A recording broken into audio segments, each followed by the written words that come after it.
Hello everyone! Today we're going to be working on our string art designs. To do this, you'll need your cardboard, which is going to be your template. Once you have your cardboard painted, we will be drawing the design on the back side.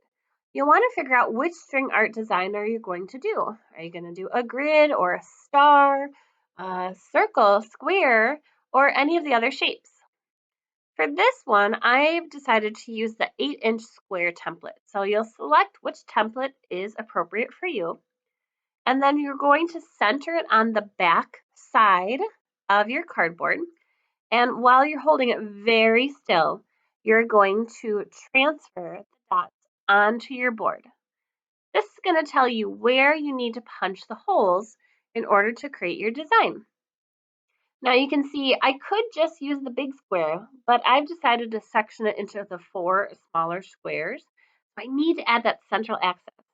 So I'm connecting the center points, and then I can use that template again to mark off the dots. Each dot on this template happens to represent a 1/2 inch. After all the dots are marked, you're going to need a push pin. So using the push pin, you're going to be punching a hole, and it needs to go all the way through your cardboard. So make sure it's coming out the other side. And this part will give your hand a bit of a workout, but you're going to punch every single hole. So make sure that you've punched all the way through each spot.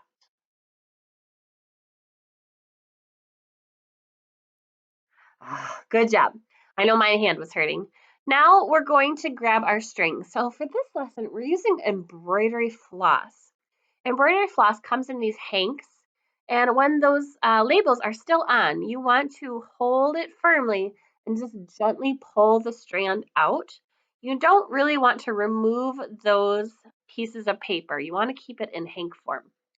For the needle, we're using the blunt needles. So blunt needles have a nice large eye to them, and they have a dull point. So it's not a sharp point. You'll want to thread the embroidery floss through. It's thicker than thread, so it is a little tricky. So I kind of pinched and plucked it through. And notice we are not doubling up on our material. So you're going to have a long tail and then a shorter tail. So you'll want to keep track of that shorter tail. The reason why we do this is so that if you make a mistake, you can just slide off your needle and undo a stitch if you need to. Tape the tail onto the back. Oop, don't forget to write your name, of course. Name and class code, please, on the back. And then you're going to begin stitching your design. So for this one, I'm going to do the parabolic curve. So I have 2 different sides that I'm working on. As you go through, you might have a few snags or snarls or tangles. Just be patient and try to untangle the thread. It will come untangled, and if it doesn't, you can always slide your needle off and try to restart.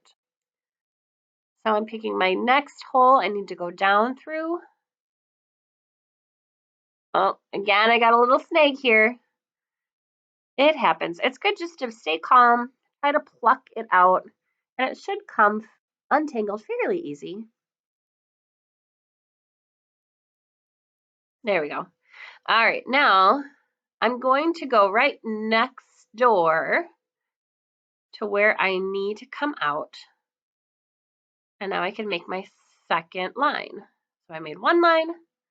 This is my second line. And you pull through and you can kind of start to see how the design works. Now I'm going to begin creating my third line.